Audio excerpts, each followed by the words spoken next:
like, share and subscribe Sneha TV. YS Jaganmohan Reddy గారి నాయకత్వంలో YSR Congress party 5 సంవత్సరాలు పరిపాలన చేసింది. ఈ 5 సంవత్సరాల్లో సంక్షేమం, అభివృద్ధి, ట్రాన్స్పరెన్సీ, ప్రజల యొక్క కొనుగోలు శక్తి, రెవెన్యూ ఆదాయం, మూలధనం పెట్టుబడి ఈ రంగాల్లో చాలా ట్రాన్స్పరెంట్గా పరిపాలన సాగింది. రాష్ట్రం అభివృద్ధి చెందింది. ఈ సంవత్సర కాలంలో చంద్రబాబు నాయుడు గారి పరిపాలన చూస్తే ఎవ్వరికైనా బాధ కలిగేటటువంటి పరిస్థితి ఏర్పడతా ఉంది. చంద్రబాబు నాయుడు గారి ఎన్నికలకు ముందు అనేక రకాలైన మాటలు చెప్పారు. ఆదాయాలు సృష్టిస్తా అన్నాడు, సంపద సృష్టిస్తానన్నాడు. ప్రజలకు ఆదాయాలు పెంచడంతో పాటు రాష్ట్రాన్ని అన్ని రంగాల్లో అభివృద్ధి చెందేస్తాను, సంక్షేమ కార్యక్రమాలు ఇచ్చేస్తాను అని అనేకమైన గొప్ప విషయాలు చెప్పి నమ్మించాడు. సంవత్సరం అయింది అధికారంలోకి వచ్చి. ఇవాళ రాష్ట్ర పరిస్థితి చూస్తే దయనీయమైన స్థితికి నెట్టబడతా ఉంది.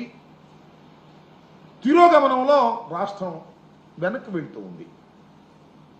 చంద్రబాబు నాయుడు గారు వచ్చిన దగ్గర నుంచి జగన్మోహన్ రెడ్డి గారి మీద ఏం బురద జల్లుదాం, ఆయన ఏ విధంగా వ్యక్తిగత హననాన్ని చేద్దాం, జగన్మోహన్ రెడ్డి గారి రాజకీయ పార్టీకి సంబంధించినటువంటి వ్యక్తుల మీద ఏ విధంగా క్రిమినల్ కేసులు పెడదాం, వేధిస్తాం, జగన్మోహన్ రెడ్డి గారు చుట్టుపక్కల ఉన్న వారి మీద లేనిపోని కేసులు పెట్టి ఆ కేసుల్లో విరికించి వేధించి భయపెడదాం అనే ఒక రెడ్ బుక్ రాజ్యాంగాన్ని ఆయన అమలు చేస్తున్నాడు.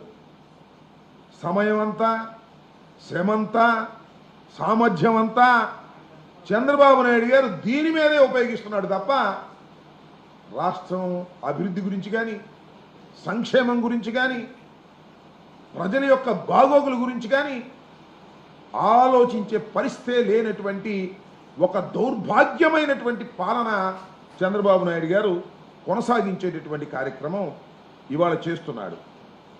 ఇవాళ మనం చూస్తే ఎంత దుర్మార్గం అంటే, బాలాజీ గోవిందప్ప అరెస్ట్ చేశారు మైసూర్లో. చంద్రబాబు నాయుడు గారి ప్రభుత్వం కోర్టులో హాజరుపరిచారు, రిమాండ్లోకి వెళ్ళారు. ఎందుకు అరెస్ట్ చేయాలి ఆయన్ని? ఆయన ఎవరు? ఆయన ఏమైనా రాజకీయ నాయకుడా? ఆయన ఒక చార్టర్డ్ అకౌంటెంట్. అంతేకాదు, ఒక కంపెనీకి, అంటే వరల్డ్ వైడ్ కంపెనీకి, యూరప్లోనే బ్రహ్మాండమైనటువంటి కంపెనీకి, వికాట్కి ఆయన ఫుల్ టైం ఫైనాన్స్ సెక్రటరీ. ఈ వికాట్ కంపెనీ గురించి 2 మాటలు ఇక్కడ మీకు చెప్పాలి. ఇది 165 సంవత్సరాల క్రితం ప్రారంభించబడినటువంటి ఒక సిమెంట్ కంపెనీ. యూరప్లోనే యూరప్ మొత్తంలో బ్రహ్మాండంగా పేరు ప్రఖ్యాతులు గాంచినటువంటి కంపెనీ ఇది. 1867లో ఈ కంపెనీని ప్రారంభించారు. దీనిలో 10,000 మంది ఉద్యోగులు పనిచేస్తున్నారు. 2024లో దీని సిమెంట్ అమ్మకాలు ఎంతో తెలుసా? 44,316 కోట్ల రూపాయలు విలువైన సిమెంట్ అమ్మకాలు జరిగాయి. అంటే సచ్ ఎ బిగ్ కంపెనీ. అలాంటి బ్రహ్మాండమైన కంపెనీ ఆంధ్రప్రదేశ్లో ఉంది. ఆంధ్రప్రదేశ్లో ఎందుకుంది? మీ అందరికీ గుర్తు చేస్తా, చాలా మందికి తెలుసు. జగన్మోహన్ రెడ్డి గారు భారతీయ సిమెంట్స్ను ప్రారంభించారు. వరల్డ్ ఫస్ట్ క్లాస్ టెక్నాలజీతో కడపలో జగన్మోహన్ రెడ్డి గారు ఇండస్ట్రియలిస్ట్గా ఆయన ప్రారంభించిన కంపెనీ భారతీయ సిమెంట్స్. వరల్డ్ క్లాస్ టెక్నాలజీ ఉంది, బ్రహ్మాండమైన పేరు ప్రఖ్యాతులు గాంచింది. దాన్ని 2010లో ఈ వికాట్ కంపెనీ టేక్ ఓవర్ చేసింది. అంటే మొత్తం టోటల్ మేనేజ్మెంట్ వాళ్ళదే. 51% వాళ్ళు టేక్ ఓవర్ చేశారు. ఆ వికాట్ కంపెనీకి ఈ Balaji Govindappa finance secretary, full time finance secretary. ఇది ఆయన చేసిన పాపం. ఆయనకి ఏం సంబంధం అండి? నాకు అర్థం కాల. లిక్కర్ స్కామ్ అంట. అసలు స్కామే లేదు, లిక్కర్ స్కామ్. లేనిపోని స్కామ్ను సృష్టించి ఇండస్ట్రీస్ని భయపెట్టాలనేటువంటి కార్యక్రమం. ఆయన్ని అన్యాయంగా అరెస్ట్ చేసి ఆయన తీసుకొచ్చి వాళ్ళ విజయవాడ జైల్లో పెట్టేటటువంటి కార్యక్రమం చేస్తున్నారు. అంటే ఒక వికాట్ అనేటటువంటి ఒక బ్రహ్మాండమైనటువంటి యూరప్లోనే పేరు ప్రఖ్యాతులు గాంచినటువంటి ఒక సంస్థకు సంబంధించినటువంటి ఒక ఫైనాన్స్ సెక్రటరీని అన్యాయంగా అక్రమంగా రాజకీయ కక్ష కోసం, జగన్మోహన్ రెడ్డి గారి మీద రాజకీయ కక్ష కోసం మీరు రకంగా ప్రవర్తిస్తున్నారే, దీనివల్ల ఏ ఉపయోగం జరుగుతుంది మీకు నాకు తెలియగలుగుతున్నాను చంద్రబాబు నాయుడు గారు. అంటే ఇండస్ట్రీస్లను భయపెట్టాలనేటువంటి పరిస్థితి చేస్తూ ఇంకా మన రాష్ట్రానికి ఇండస్ట్రీస్ రావాలి, ఉపాధి అవకాశం కలగాలి, బ్రహ్మాండంగా ఇండస్ట్రీలు వస్తున్నాయి, దావోస్ వెళ్ళాము అప్పుడు రాపోయినా తర్వాత వస్తున్నాయి, ఇలాంటి ఊరికి కోతలు కొయ్యటం తప్ప ఉండ ఇండస్ట్రియలిస్టుల్ని విపరీతంగా బెదిరించేటటువంటి కార్యక్రమాలు జరుగుతూ ఉన్నాయి. ఏదో గోవిందప్పను అరెస్ట్ చేశారని మాత్రమే నేను చెప్పడం అలా. ఒకసారి వెనక్కి వెళ్దాం. గోవిందప్ప కాదు, సజన్ జిందాల్. ఎవరండి సజన్ జిందాల్? భారతదేశంలోనే ఒక పెద్ద వ్యాపార దిగ్గజం సజ్జన్ జిందాల్. ఆయన కడపలో స్టీల్ ఫ్యాక్టరీ ప్రారంభించాడు, పనులు కూడా మొదలుపెట్టాడు. ఏం చేశారండి మీరు ఆయన్ని? సజ్జన్ జిందాల్ని ఒక సెకండ్ గ్రేడ్ సినిమా ఆర్టిస్టు, ఆమె పేరేదో ఉంది, ఆమెని అడ్డం పెట్టుకొని ఆయన్ని ఏ రకంగా వేధించారో నేను ప్రత్యేకంగా చెప్పాల్సిన అవసరం లేదు. ఆమెను అడ్డం పెట్టుకొని కేసు పెట్టి ఆయన వేధించే కార్యక్రమం చేస్తే గడప నుంచి వెళ్ళిపోయాడు. ఆయన వెళ్ళి మహారాష్ట్రలో 3 లక్షల కోట్లతో పెట్టుబడులు పెట్టి ప్రారంభించాడు.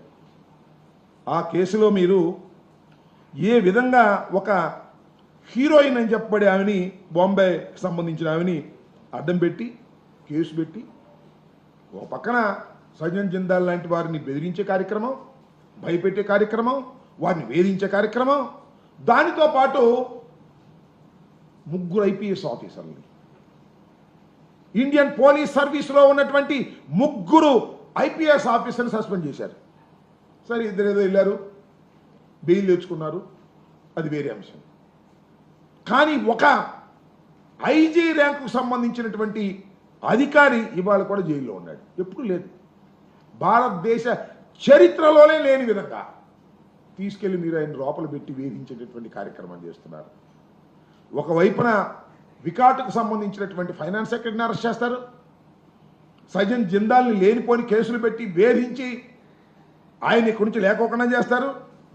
ఈ విధంగా ఇండస్ట్రియలిస్టుల మీద, జగన్మోహన్ రెడ్డి గారి మీద కోపంతోనో, వైఎస్ఆర్ కాంగ్రెస్ పార్టీ మీద కోపంతోనో, మళ్ళా వైఎస్ఆర్ కాంగ్రెస్ పార్టీ అధికారంలోకి వస్తుందనే భయంతోనో మీరు ఇండస్ట్రియలిస్టుల మీద ఈ రకమైన దాడులు చేసేటటువంటి కార్యక్రమం చేస్తున్నారు. ఒక విధంగా కక్షపూరితంగా అలా చేస్తుంటే మీ కూటమి ఎమ్మెల్యేలు, కూటమి మంత్రులు ఇండస్ట్రియలిస్టుల మీద దాడులు చేసి డబ్బులు చేసుకునే కార్యక్రమం. సందాలు కాదు, సందాలు అయితే పర్లేదు, సందాలు అంటే వాళ్ళు ప్రేమతో ఇచ్చేయి. రౌడీ మావుళ్ళు. ఎంత దుర్మార్గం అండి. తాడిపత్రిలో అల్ట్రాటెక్ సిమెంట్ పరిశ్రమ ఉంది, అందరికీ తెలుసు. ఏం జరుగుతుందండి దానిలో? మీ బీజేపీ కూటమి ఎమ్మెల్యే గారు మీకు అప్పుడు మంత్రిగా చేశారు, ఆదినారాయణ రెడ్డి గారు. అల్ట్రాటెక్ సిమెంట్ని పరిశ్రమ మీద ఫిర్యాదులు చేశారు. ఎందుకంటే ఫిర్యాదులు ఏమైనా అన్యాయం జరుగుతుందా? కాదు, కప్పం కట్టలేదని, డబ్బులు ఇవ్వలేదని, రౌడీ మామూలు ఇవ్వలేదని.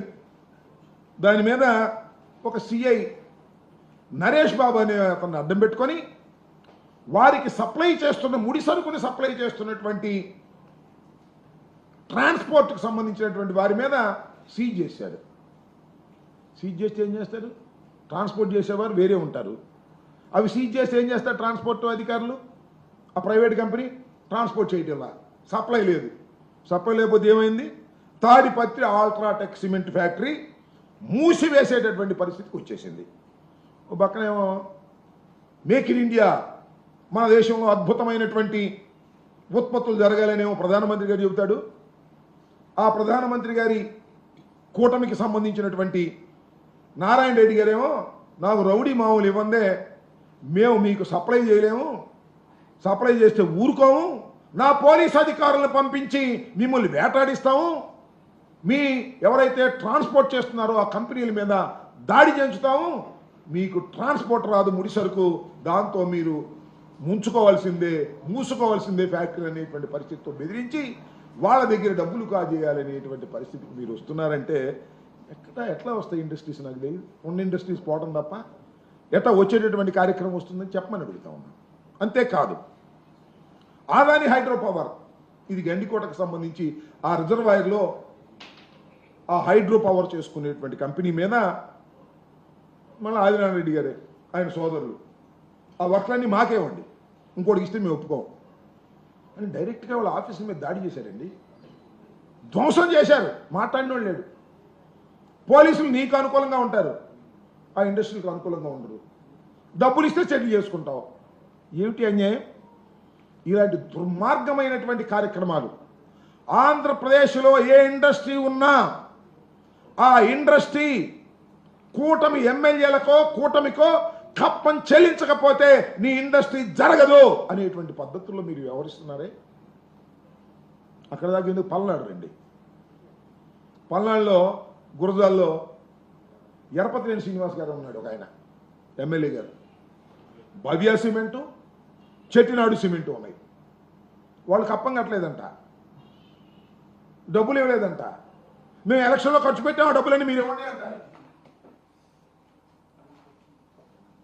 ఆ ఎలక్షన్లో ఖర్చు పెట్టాం, ఆ డబ్బులన్నీ మీరు ఇవ్వండి, ఇస్తేనే మీ ఫ్యాక్టరీలు నడుస్తాయి, లేకపోతే నడవు. ఎరపతినేని గారు మనుషులు వెళ్తారు, దాడులు చేస్తారు, ఆ డ్రైవర్ల మీద దాడులు చేస్తారు, ముడి సరుకు సప్లై చేయడానికి వీల్లేదంటారు. అంతే. భవ్య సిమెంట్స్, చెట్టినాడు సిమెంట్స్ ఒకటి 50 రోజులు, ఒకటి 30 రోజులు మూలబడిపోయింది, ఉత్పత్తి ఆగిపోయింది. ఏంటి అన్యాయం? పల్నాడులో, ఆంధ్రప్రదేశ్లో అనేక చోట్ల ఉన్నటువంటి ఫ్యాక్టరీలు మూతపడిపోయేటటువంటి పరిస్థితికి ఇవాళ కూటమి ప్రభుత్వం వల్ల జరుగుతూ ఉంటే ఎక్కడి నుంచి వస్తాయి ఇండస్ట్రీస్ చెప్పండి? నేను అడుగుతా ఉన్నా. ఒక్క ఇండస్ట్రీ కూడా వచ్చే పరిస్థితి లేదు కదా. ఉన్న ఇండస్ట్రీసే భయపడేటటువంటి పరిస్థితికి ఏర్పడతా ఉంది. అంతేకాదు, యూబీ బీర్ల ఫ్యాక్టరీ, స్పీడ్స్లో యూబీ అనేది ది టాప్ ఫ్యాక్టరీ స్పీడ్స్ తయారు చేయటంలో. శ్రీకాకుళంలో దీనికి సంబంధించినటువంటి బీర్ల ఫ్యాక్టరీ ఉంటే ఆ కూటమి ప్రభుత్వం అధికారంలోకి వచ్చినటువంటి కొత్తలో ఎమ్మెల్యే గారు, బీజేపీ ఎమ్మెల్యే గారు, నడి కుదిటి ఈశ్వరరావు గారంట. ఆయన, అయ్యా మీ బీర్ల ఫ్యాక్టరీలో ఒక్కొక్క లారీకి 1000 రూపాయలు ఇవ్వాలి, నెలకి ఒక్కొక్క లారీకి 1000 రూపాయలు ఇవ్వాలి, లెక్క కడితే 1,50,00,000 అయింది. నెలకి 1,50,00,000 నెలకి ఇస్తేనే కుదురుతుంది, లేకపోతే కుదరదు అని వాళ్ళ మీద దౌర్జన్యానికి వెళ్ళాడు. యూబీ స్పిరిట్ సంబంధించినటువంటి వరల్డ్ వైడ్ కంపెనీ దాని మీదకి వెళ్ళి దాడి చేసి వాళ్ళ భయపెట్టి ఈ రకంగా చేస్తే ఏం చేయాలని అడుగుతా ఉన్నా. దాని టర్నోవర్ 10,000 కోట్ల రూపాయలు. Such a beautiful company. దాని మీద కూటమికి సంబంధించినటువంటి ఎమ్మెల్యేలు, మంత్రులు దాడులు చేసి మాకు డబ్బులు ఇవ్వండి అంటే ఏం చేయాలని అడుగుతా ఉన్నా. అంతేకాదు, ఈ జాతీయ రహదారులు ఉంటాయి కదా, దాని కాంట్రాక్టర్ల కోసం 2 కుస్తీ. ఒక ఆయనేమో మామూలుడు కాదు, ఇందాక చెప్పాను నారాయణ రెడ్డి గారు. ఇంకో ఆయన సీఎం రమేష్ గారు, ఆయన సామాన్యుడు కాదు. వీళ్ళిద్దరు మాకిస్తారా ఇద్దరు కొట్టుకున్నారు. నేను చెప్పేది కాదు, ఇది అన్ని పత్రికలు వచ్చాయి. ఇద్దరు కొట్టుకునేటటువంటి పరిస్థితికి వచ్చారంటే ఎక్కడికి పోతుంది రాష్ట్రం? ఏమి అభివృద్ధి చెందుతుంది? మీరు దందాలు చేసే కార్యక్రమం, రౌడీజం చేసే కార్యక్రమం, కాంట్రాక్టుల దగ్గర కొట్టుకునే కార్యక్రమం, అదేవిధంగా ఈ పెద్ద పెద్ద ఫ్యాక్టరీస్ ఇండస్ట్రీల మీద దందాలు చేసి దౌర్జన్యం చేసి వారిని ముంచేసేటటువంటి కార్యక్రమాలు మీరు చేస్తున్నారు. దాల్మియా సిమెంట్ మీద అయితే అసలు చంద్రబాబు నాయుడు గారు కక్ష కట్టేశాడు. ఇప్పటికీ 793 కోట్ల రూపాయలు ఏప్రిల్ 17న మొత్తంగా జప్తు చేసే కార్యక్రమం, వాళ్ళ భయపెట్టేటువంటి కార్యక్రమం చేస్తున్నారు. ఇకపోతే TV9 ఉంది, మీ అందరికీ తెలుసు, మై హోమ్స్ రామేశ్వరరావు గారి కంపెనీకి సంబంధించినటువంటిది. దాన్ని TV9నో లేకపోతే దాన్ని లొంగ తీసుకోవాలనే ఉద్దేశంతో వారి గనుల్లో నుంచి, వారికి సంబంధించిన సిమెంట్ గనుల్లో నుంచి ఈ ఉత్పత్తులు ఆగిపోవాలి, ఈ ముడి సరుకు తీసుకునే దానికి వీలు లేకోకుండా వారిని బెదిరించేటటువంటి కార్యక్రమాలు, ఈ విధంగా అనేక రకాలుగా దౌర్జన్యాలు చేసి, అన్యాయాలు చేసి, దుర్మార్గాలు చేసి ఈ సంవత్సర కాలం పరిపాలన చేశారు. ఎక్కడ అభివృద్ధి లేదు, ఎక్కడ ఆదాయాలు పెరగలేదు, రోజు రోజుకి తిరోగమనంలోకి వెళ్ళిపోయేటటువంటి పరిస్థితికి వాళ్ళు రావడం చాలా దురదృష్టకరమని మనవి చేస్తున్నాం. చంద్రబాబు నాయుడు గారు ఏదో నేను అద్భుతమైనటువంటి సంపద సృష్టిస్తాను, ప్రజల జీవన ప్రమాణాలు పెంచుతాను, ఇండస్ట్రీస్ తీసుకొస్తాను, జగన్మోహన్ రెడ్డి అలా చేశాడు ఇలా చేశాడు అని మాయ మాటలు చెప్పి అధికారంలోకి వస్తే ఇవాళ రాష్ట్ర ప్రజానీకం తల పట్టుకుని బాధపడుతున్నారు. 5 సంవత్సరాల పాటు అద్భుతమైన పరిపాలన ఇచ్చినటువంటి జగన్మోహన్ రెడ్డిని కాదని ఒక దుర్మార్గమైనటువంటి పరిపాలన, దౌర్జన్యాలతో కూడినటువంటి పరిపాలన, అబద్ధాలతో కూడినటువంటి పరిపాలన ఇవాళ సంవత్సరంలో తేలిపోయింది. ఇంకా కడవ 4 సంవత్సరాలు చూడవలసినటువంటి అవసరం లేదు. ఇవాళ మనం ఒక మాట మాట్లాడదాం. ఏంటండి ఇవాళ రాష్ట్రంలో ఆదాయాలు ఎలా ఉన్నాయి? నేను చెప్పేటటువంటి అంశం కాదు ఇది. కాగ్ బడ్జెట్ అంకెల మీద కాగ్ రిపోర్టుని ఒక్కసారి మనం చూసినట్లయితే ఎవరికైనా చాలా క్లియర్గా అర్థమైపోద్ది. ఈ సంవత్సర కాలంలో తిరోగమనమే.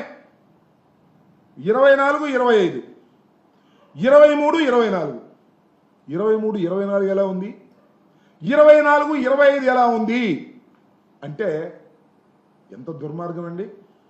నేను ఉక్కునే చదివి వినిపిస్తాను మీకు, నేనేం పెద్దగా చెప్పవసరలా. రాష్ట్రంలో 2023, 24లో వచ్చిన ఆదాయం 24, 25లో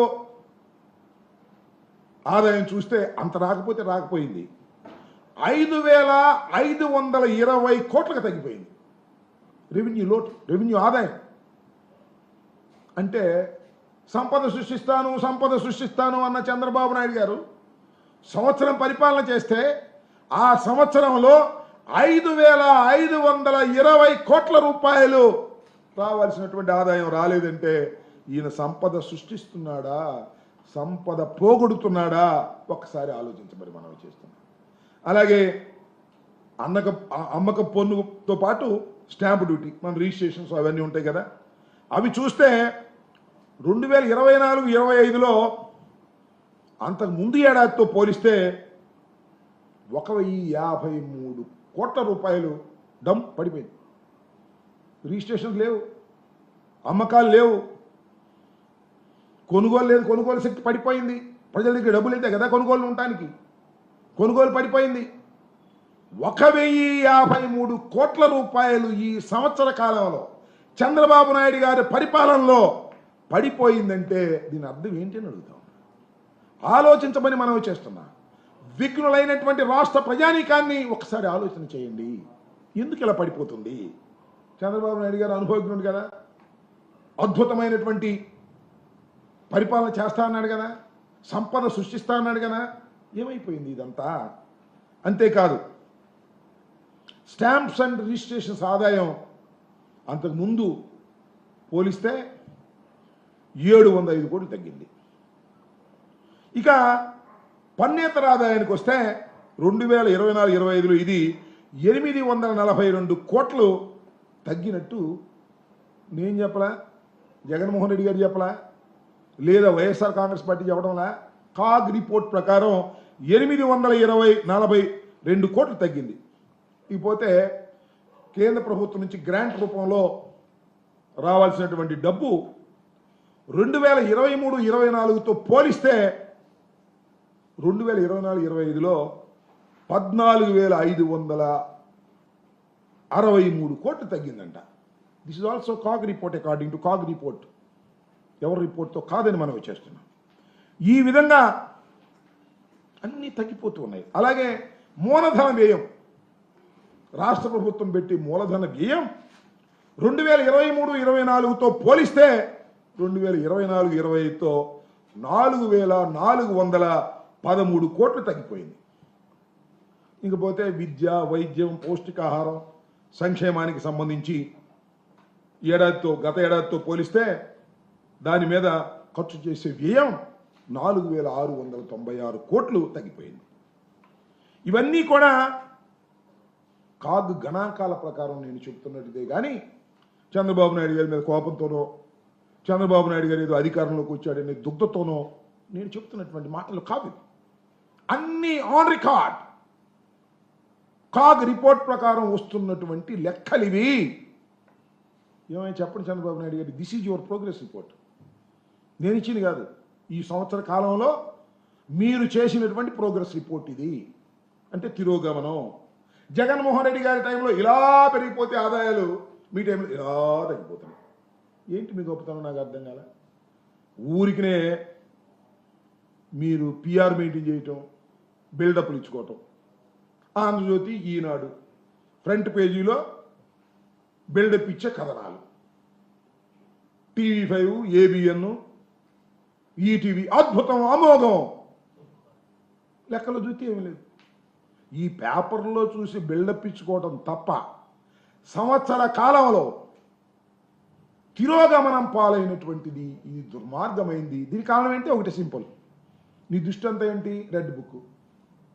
జగన్మోహన్ రెడ్డి గారు అమ్మటి ఉండేవాళ్ళని లోపలేయాలి, వైఎస్ఆర్ కాంగ్రెస్ పార్టీని లోపలేయాలి, అణిచేయాలి. అణిచేస్తే మళ్ళీ మా అబ్బాయికి అడ్డం లేకుండా పార్టీ పోద్ది. అణిచేస్తే ఏం పోదు. అణిచేస్తే మళ్ళా పెరుగుతుంది, తిరుగుబాటు వస్తుంది, ధైర్యం వస్తుంది. మళ్ళా మిమ్మల్ని ఓడించే శక్తి మాకు ప్రజలకు ఇస్తారు.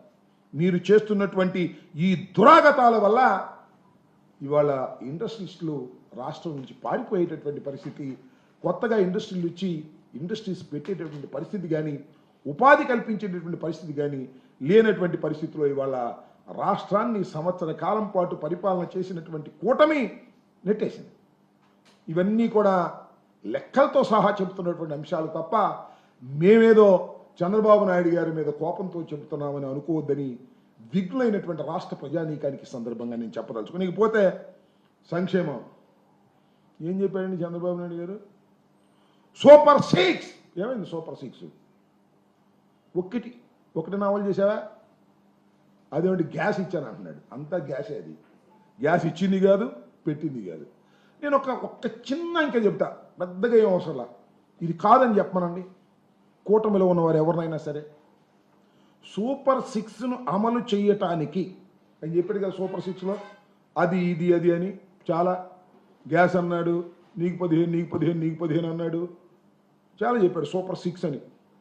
దానిలో మొత్తం సూపర్ 6కి ఏడాదికి ఎంత ఖర్చు పెట్టాలి అంటే ప్రభుత్వ లెక్కల ప్రకారమే 79,867 కోట్ల రూపాయలు ఖర్చు పెట్టాలి ఒక సంవత్సరంలో. సూపర్ 6 అనే దాన్ని పరిపూర్ణంగా అమలు చేయాలి అంటే గతంలో ఎంత కేటాయించారో తెలుసా అండి?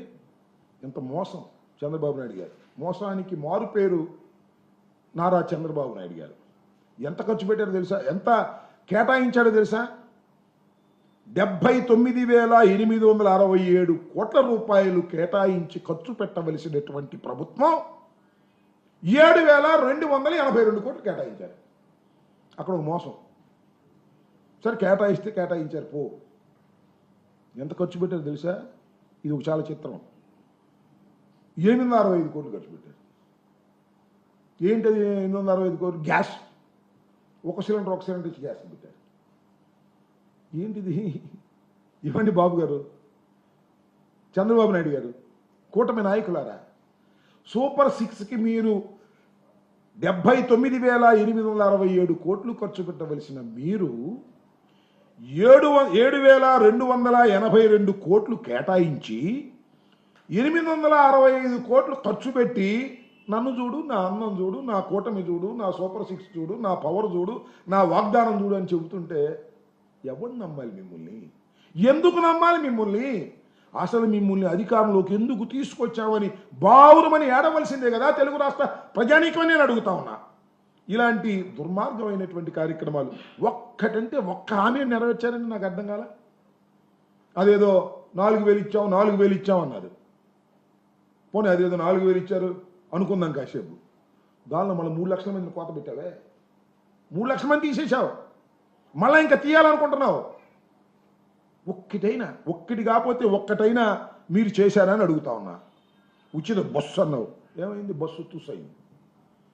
తల్లికి వందనం, ఇదిగో అప్పుడు ఇస్తా. మొన్న ఏమంటాడు? ఇన్స్టాల్మెంట్స్గా ఇస్తా అంట. ఇచ్చాడు ఒకసారి ఇన్స్టాల్మెంట్స్గా, గుర్తుందిగా మీకు? ఏది? రైతు భరోసా కాదు, రైతు రుణమాఫీ. ముందేమో సుప్తాగా ఇచ్చేస్తా అన్నాడు, తర్వాత ఇన్స్టాల్మెంట్స్ అన్నాడు, తర్వాత స్కేల్ ఆఫ్ ఫైనాన్స్ అన్నాడు. 3 బంగాణాలు పెట్టాడు మొత్తం రాష్ట్ర ప్రజానీకానికి. ఇంత దుర్మార్గమైన కార్యక్రమాలు చేస్తూ ఇవాళ చంద్రబాబు నాయుడు గారు, అసలు నాకు తెలియకొడతానండి చంద్రబాబు నాయుడు గారు, మీకు పరిపాలన చెయ్యాలని ఉందా? మళ్ళా జగన్మోహన్ రెడ్డి అధికారంలోకి వస్తాడేమోనని భయం ఉందా? ఆ భయం ఉంది కాబట్టి జగన్మోహన్ రెడ్డి గారు చుట్టూరా ఉన్న వాళ్ళ మీద కేసులు పెట్టి లోపల వేసేస్తే జైల్లో ఉండిపోతే భయపడిపోతారనేటువంటి ఒక ఆలోచన తప్ప, ఈ రెడ్ బుక్ తప్ప అసలు పరిపాలన చేయాలి, ప్రజల్ని మెప్పించడం ద్వారానే రాష్ట్రంలో అధికారంలోకి మళ్ళా రావాలనేటువంటి కోరికే లేనటువంటి ఒక వ్యర్థమైనటువంటి పరిపాలన వాళ్ళ చంద్రబాబు నాయుడు గారు నిర్వహిస్తున్నారు. చాలా దురదృష్టకరమైనటువంటి పరిణామం ఇది. ఈ పరిణామం వల్ల రాష్ట్రం వెనక్కిపోతుందని మనవి చేస్తున్నాం. నేను ఇందాక చెప్పిన లెక్కలన్నీ కూడా నేను సృష్టించినవి కాదు, వైఎస్ఆర్ కాంగ్రెస్ పార్టీ సృష్టించినవి కాదు. ప్రజలకు కొనుగోలు శక్తి పోయింది. జిఎస్టీ లేదు ఈ సంవత్సరం, గత సంవత్సరం కన్నా తక్కువ వచ్చింది. ఎందుకు వచ్చిందని అడుగుతా ఉన్నా. కొనుగోలు శక్తి లేదు ప్రజలకి. ఇలాంటి పరిపాలన మీరు చేస్తూ మీలో మీరు కబుర్లు చెప్పుకుంటూ బ్రహ్మాండంగా కోతలు కోసుకుంటూ అద్భుతమైన పరిపాలన ఉందని మీరు అనుకుంటే అది మిమ్మల్ని మీరు దగా చేసుకునేటువంటి కార్యక్రమం అవుతుందనే విషయాన్ని కూడా ఈ సందర్భంగా చెప్పదలుచుకున్నాను. రాబోయే కాలంలో ఇంకా 4 సంవత్సరాలు మీకు అధికారం ఉంది. ఎవరు వద్దన్నా కాదన్నా ఆ చివరి సంవత్సరం తీసేయండి. ఏదో ఉపద్రవం వస్తేనో లేదా జమిలి ఎన్నిక వస్తేనో తప్ప ఈ 4 సంవత్సరాలు 3 సంవత్సరాలు ఇంకా మీకు పరిపాలన చేసే అవకాశం భగవంతుడు ఇచ్చాడు, ప్రజలు ఇచ్చారు, తెలిసో తెలియకో ఇచ్చారు. ఇవాళ వాళ్ళు తల్ల పట్టుకున్నా మీరు దిగరు, అది వేరే అంశం. అయితే ఇప్పుడైనా కాస్త బుద్ధి తెచ్చుకుని చేయండి అయ్యా. మమ్మల్ని అరెస్ట్ చేయాలి, జగన్మోహన్ రెడ్డి గారి సెక్యూరిటీ తీసేయాలి, జగన్మోహన్ రెడ్డి గారిని ఇబ్బంది పెట్టాలి, మానసికంగా ఆయన ఇబ్బంది పెట్టాలి. మీ వల్ల ఏమైంది జగన్మోహన్ రెడ్డి గారు మానసికంగా ఇబ్బంది పెట్టడం? ఆయన హెలికాప్టర్ తీసుకొచ్చిన వాళ్ళని 4 సార్లు పిలవాలి. ఈ కార్యక్రమాలు తప్ప ప్రజలకు మేలు చేద్దాం, ఇచ్చిన హామీలు అమలు చేద్దాం అనేటువంటి ఆలోచనే లేనటువంటి, క్రియాశీలత లేనటువంటి పరిస్థితుల్లో తెలుగుదేశం కూటమి ప్రభుత్వం దిగజారిపోవటం చాలా దురదృష్టకరం. మీ అబ్బాయి కోసం రాష్ట్రాన్ని పణంగా పెట్టేసేసే కార్యక్రమం చేస్తున్నారు. ఇది చాలా ప్రమాదకరమైనటువంటి ధోరణి. ఇప్పటికైనా తెలుసుకొని వాస్తవాలను గమనించి, సరే ఇక నిరుద్యోగ వృత్తి ఇస్తా అన్నాడు, ఇంక దీనికే దిక్కు లేకపోతే తల్లికి వంద నీకు 15,000 లేకపోతే ఇంకా నిరుద్యోగ భృతికి ఎక్కడ ఉంది? బూడిద ఆదాయాలు లేకపోతే నిరుద్యోగ భృతి ఇస్తా అని మళ్ళా వాగ్దానం చేశాడు. అసలు చంద్రబాబు నాయుడు నేను తెలియకొడతాను, అసలు మీరు వాగ్దానాలన్నీ రాత్రి పడుకునే ముందు బాగా నిద్రపట్టిద్దారన్నారు కదా. ఒకసారి ఏమి ఇచ్చామో ఏం చేసామో ఒకసారి మనన చేసుకుంటే నిద్ర పట్టదు, ఏం లేదు. ఇంకా శ్రీమద్ రమారమణ గోవిందే మీ కల వస్తుంది. ఇన్ని వాగ్దానాలు ఇచ్చి వాగ్దానాలు నెరవేర్చకపోతే మీకు ఏమి జరుగుతుందో తెలియగల వాళ్ళు మీకు గుర్తొస్తుందని కూడా ఈ సందర్భంగా నేను చెప్పదలుచుకున్నాను. ఇప్పుడైనా బుద్ధి తెచ్చుకొని సక్రమైన పరిపాలన చేయండి, కక్ష సాధింపులకు పోకండి. మీ కక్ష సాధింపులకు భయపడేవాడెవ్వడు ఇక్కడ లేడు. మీరు జైల్లో పెడితే జైల్లో ఉంటారు, శాశ్వతంగా జైల్లో ఉంటారుగా. బాలాజీ, ఆయన పేరు బాలాజీ అప్ప, బాలాజీ గోవిందప్పని జైల్లో పెట్టారు, శాశ్వతంగా ఉంటాడా? రాడా? ఎవరైనా వస్తారు.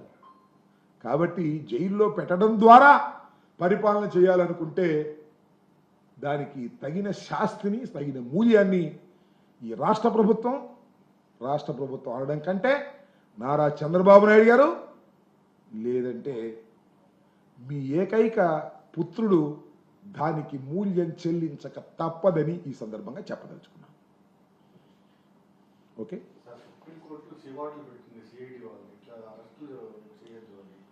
హైకోర్టు ఏమో పోలీసులకు ఇప్పటికే చాలాసార్లు చెప్పింది, అయినా పర్వం కొనసాగుతూనే ఉంది. ఇప్పుడు ముఖ్యంగా చంద్రబాబు నాయుడు గారి ధోరణ మారిద్దని అనుకోను, కానీ ఏ ప్రభుత్వంలో అయినా పనిచేసేటటువంటి పోలీస్ వ్యవస్థ ఒక్కసారి ఆలోచించుకోమని మనం చేస్తున్నాం. కానిస్టేబుల్ టు డీజీపీ ఆలోచించుకోండి. ప్రభుత్వాలు శాశ్వతం కాదు, అయితే డీజీపీ కూడా శాశ్వతం కాదులే, 2 సంవత్సరాలు వెళ్ళిపోతారు, అదే ఆయన ధైర్యం. చాలామంది ఐపీఎస్ ఆఫీసర్లు ఉన్నారు, రాబోయే ప్రభుత్వంలో కూడా పని చేయాలి. అలా తిరిగి చంద్రబాబు వస్తాడా, మేము వస్తావా, టైం విల్ డిసైడ్. కొద్దిగా రూల్స్ ప్రకారం వెళ్ళండి అయ్యా. మనం చూసాం కదా, చిలకూరుపేటలో రజనమ్మ గారి కారులోంచి పట్టుకొచ్చాడు చొక్కా పట్టుకుని. ఏమైంది, 41 నోటీస్ ఇచ్చి పంపించాల్సిన కేసు అంత హంగామా చేయాలా? అంత హంగామా చేసి లాక్కొచ్చి తీసుకొచ్చి ఏం చేసావు, కోర్టులో పెట్టావు, కోర్టు వదిలేసింది, అంతే కదా.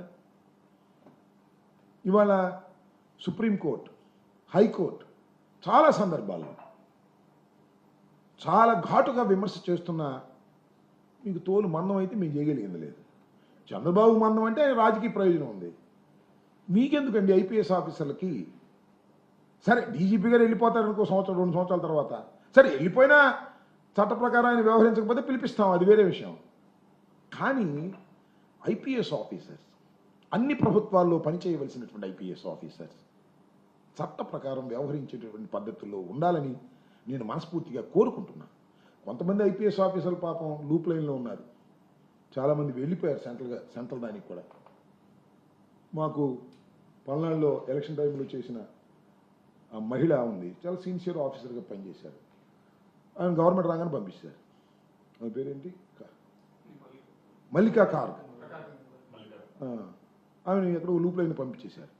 సో నేనేమంటానంటే, మీరు ఎక్కడ ముద్ర వేయమంటే అక్కడ ముద్ర వేయటం, ఎవరిని అరెస్ట్ చేయమంటే వాడిని అరెస్ట్ చేసేవాడిని తీసుకొచ్చి పెట్టుకున్నారు అనుకో, మీకు పంపే మునిగిద్ది, ఏం కంగారు లేదు. ప్రజలన్నీ గుర్తుపెట్టుకుంటారనేది కూడా ఈ సందర్భంగా మనవి చేస్తున్నాను. పోలీసు వ్యవస్థ ఫెయిల్ అయితే most dangerous to the society. ఇంకా నాకు తెలుసు పోలీస్ ఆఫీసర్స్లో ఇంకా ఐపీఎస్ వారు సిన్సియర్గా పనిచేసే వాళ్ళు ఉండబట్టే ఈ మేరకు ఉంది. కొంతమంది ఆ సిన్సియారిటీ లేదు, ఏమీ లేదు. లోయర్ లెవెల్లో మన చిలకూరుపేట సిఐ లాగా పట్టుకోవడం రావడం. ఆ మధ్యన వాసు అనే ఆయన ఉన్నాడు ఒక ఆయన వెళ్ళి అర్ధరాత్రి 3:30కు పట్టుకొచ్చాడు ఒక ఆమెని, మహిళను కోరుకోకుండా. ఎక్కడ పోతావు, దెయ్యం వెళ్ళే పట్టుకుంటుంది, నేను గుర్తుపెట్టుకో. ఆ తప్పు దెయ్యం వెళ్ళే పట్టుకుంటుంది, సుప్రీంకోర్టు దాకా వెళ్ళి పట్టుకుంటుంది. మహిళను తీసుకొచ్చి కొట్టారు చిలకూరుపేటలో ఒకసారి. ఎక్కడికి పోవి అన్ని రికార్డ్ అయి ఉంటాయి, వెంటాడుతానే ఉంటాయి మీ సర్వీస్ మొత్తం అనేది కూడా గుర్తుపెట్టుకోండి. కొద్దిగా జాగ్రత్తగా చేయండి. ఏదో మా లోకేష్ చెప్పాడు, ఎమ్మెల్యే గారు చెప్పాడని మీరు విరుచుకుపడ్డారనుకో, మీరు చట్టబద్ధంగా పనిచేయవలసినటువంటి అధికారు అనే విషయాన్ని మర్చిపోకండి. మీరు లైసెన్స్డ్ గూండాస్ కాదు, చట్ట ప్రకారం పనిచేయవలసినటువంటి పోలీసు అధికారులు. అది దాటి వెళ్ళారా దెబ్బతింటారనేది ఒక సలహా. పాటిస్తే పాటించండి, పాటించకపోతే పాటించే విధంగా న్యాయస్థానాలు చేస్తాయి. చేసే విధంగా న్యాయస్థానాలను అప్రోచ్ అయ్యేటటువంటి శక్తి, యుక్తి మాకుందని కూడా ఈ సందర్భంగా మనం చేస్తున్నాం. Please like, share and subscribe Sneha TV.